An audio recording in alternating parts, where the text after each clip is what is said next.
Caro acadêmico, paz e bem a todos.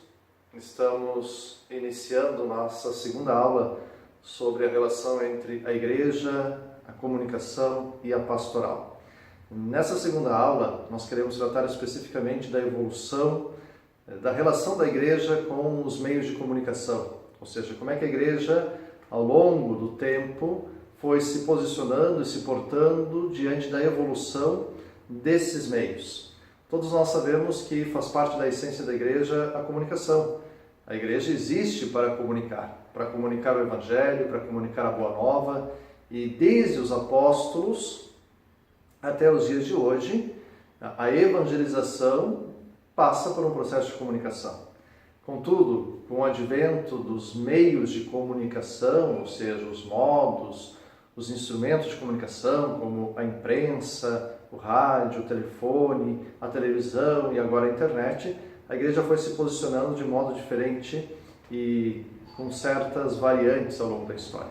Então, no primeiro momento, você tem à disposição aí na aula um slide em forma de PowerPoint, e nesse slide nós apresentamos então exatamente essa relação. Através das fotos, você olhando as fotos, vá pensando sobre elas, vá tirando suas conclusões desta linha evolutiva da igreja enquanto instituição para com os meios de comunicação social. De um modo muito claro, nós colocamos ali três fases do posicionamento da igreja. A primeira delas é a censura e a repressão, ou seja, a igreja vê com bastante desconfiança, inclusive censurando o uso desses meios. Numa segunda fase, num segundo momento, a igreja aceita os meios, mas ela tem bastante desconfiança ainda sobre eles.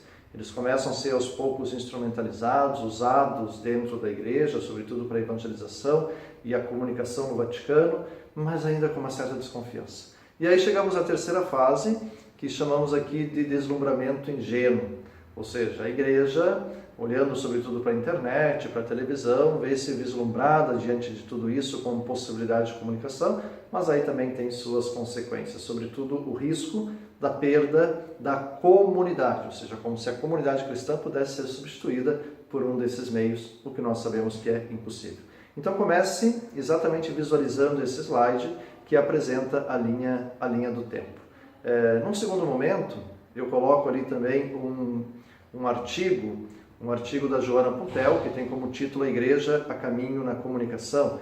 E esse artigo, a professora Joana Puntel vai nos ajudando a perceber como a igreja foi aos pouquinhos se abrindo a esses meios e a necessidade então de utilizá-los para capacitar o processo evangelizador. Gostaria que vocês olhassem todo esse slide e lessem esse artigo.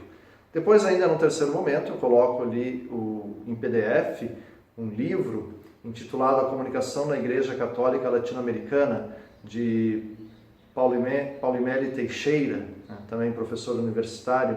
E, sobretudo, eu gostaria que vocês lessem o primeiro capítulo deste livro, que se chama O Pensamento da Igreja Católica em relação à comunicação, que vai nos ajudar a entender também essa linha evolutiva.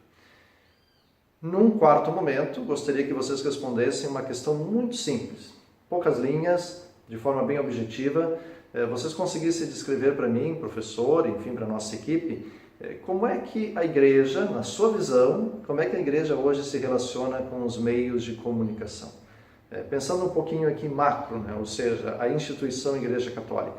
Você olhando pela televisão, pelos canais católicos, pela rádio, o próprio posicionamento do Vaticano, hoje a forma como o site, o Instagram, enfim, tudo isso que foi nos proporcionado de um tempo para cá, como é que você percebe isso?